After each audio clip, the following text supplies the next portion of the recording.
teams that are currently 3-0 or 2-1 or something like that, and they put Buffalo as a contender. So I have to agree with it. They look pretty good. They're holding. They're good defensively. Josh Allen is doing very well as a quarterback. It's going to be a good football game on Sunday. It should be. I honestly think that for me, the jury's still out on Buffalo because, it is still only week. We've only played 3 games. Correct. They haven't exactly played, a murderer's row. They haven't played the Ravens or the Chiefs or, Green Bay. Mm-hmm. They've had some weak competition too. So, and then but the NFL is such a fickle game. The Lions are 2-0-1 now with huge wins against the Chargers and the Eagles. Yeah. And we've looked good. The Patriots have looked good so far, but again, it's so early. It's so, an injury on the O-line or an illness or something, and it could be different. Yeah, the game. We're talking about a 4-4, a 4-4 New England team at the end of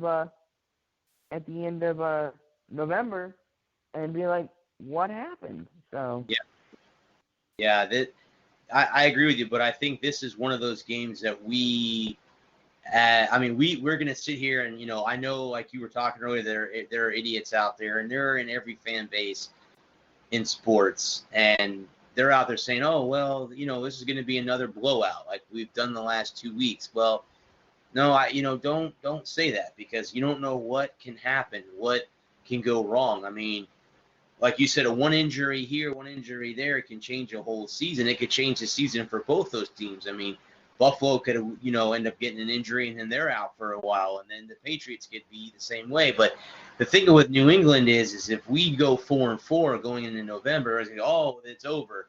The dynasty is finally falling apart. It's over. Well, we proved that wrong last year, because everyone thought it was over last year, and we were able to survive when we went into Kansas City and beat the Chiefs in the AFC Championship game. And then I didn't get a chance to watch Super Bowl, but I know it wasn't a very exciting game. We were able to hold the Rams to 3 points.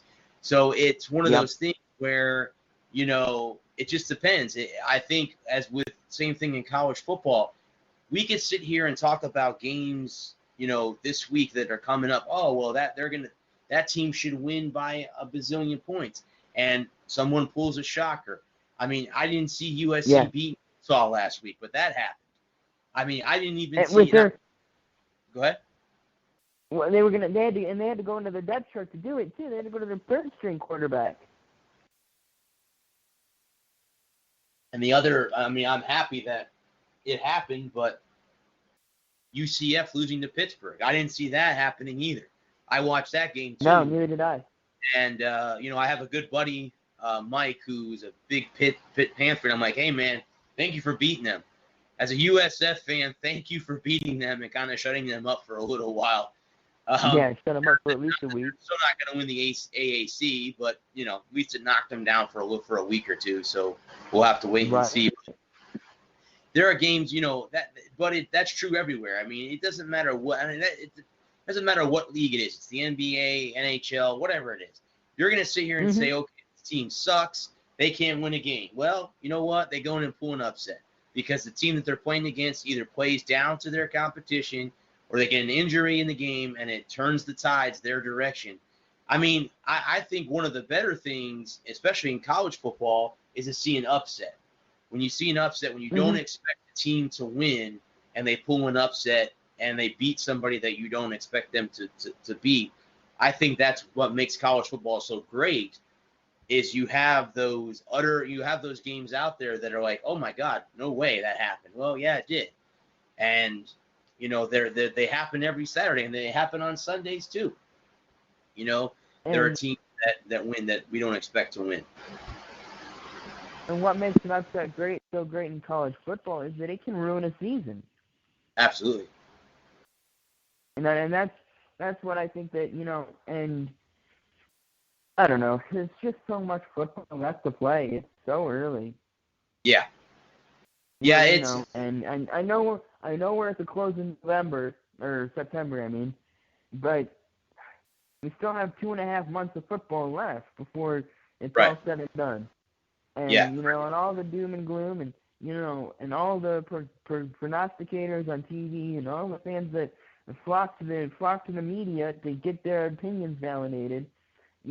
I spent 4 years listening to Matt Millen know exactly what was wrong with the Lions, and just the 1 or 2 guys that were going to fix it.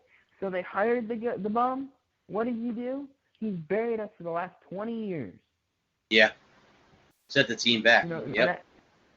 I guess these analysts, well, if they just listened, if they just did that, if those guys knew what they were talking about, they'd have jobs. If they knew more than just talking, if they could do more than just talking, I take that. I don't mean that they don't know what they're talking about, but if they could do more than just talk, they'd have those jobs.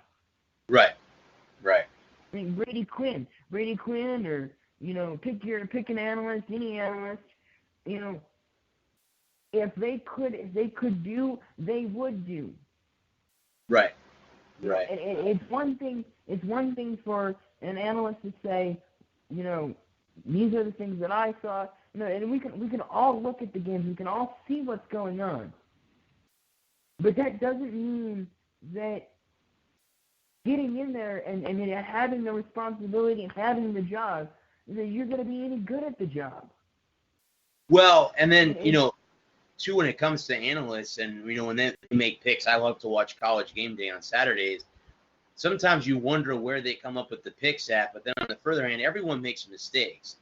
I mean, no one's perfect, but there are people out there that will flock to these people and go, oh, I'm going to go by what this guy says, but I'm not going to listen to what this guy says because he has, an opposing opinion about it. Well, you should be open to hearing everyone's opinion about it because you don't know where they're coming up with that pick from. If they played the game, I'm going to probably lean more towards that because they know what's going on compared to someone who hasn't played the game.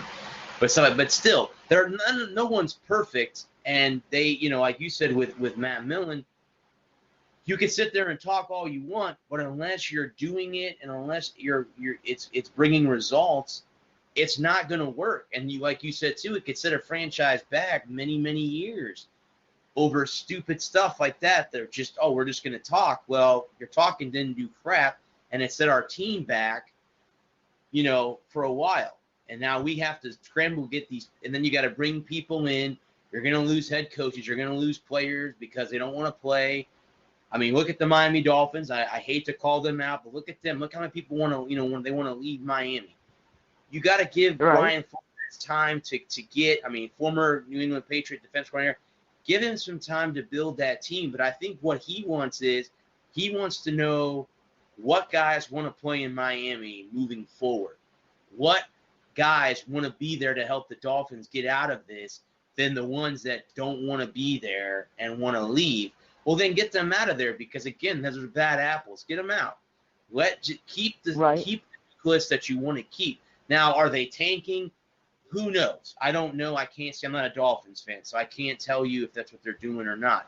If they're looking for the number 1 overall pick, great. So you're going to draft another quarterback. There goes Josh Rosen again because Rosen went through this again last year with Kyler Murray. So, again, you're going to do that again to that kid. You're going to make him be a backup quarterback to a rookie. And who's that going to be? Is it going to be Tua from Alabama? Is it going to be, Hubert from Oregon? Who's it going to be? Because it's going to be one of those two guys coming out of the draft. So I don't know what to say if you're a Dolphins fan. So you're sucking to get the number 1 overall pick. Great. You're going to draft another quarterback. You're not going to be any better because a rookie quarterback don't do well in the NFL. None of them do. So why is it that you think that these guys are going to do the same? Are going to prove us all wrong? Not even the great Peyton Manning was good as a rookie. Exactly. He was 10 for 4. He had 10 touchdowns on 14 picks. He was terrible in his rookie year. Yep. And and looking, because I got some friends. We talk football, and I think that Minnesota, Roethlisberger being out and hurt, and wondering if Pittsburgh is ready to move on. Are they gonna bring him if he gets healthy for the start of next year? Are they gonna bring him back, or are they ready to move on? Because Mason Rudolph did not look like the answer on Sunday, and could they make a move to get somebody if Bridgewater continues to play well for the next 4 or 5 weeks, and he's 3-1, he's gonna take up a roster spot somewhere. Somebody's gonna want to hire him. Somebody's gonna want to bring him in, and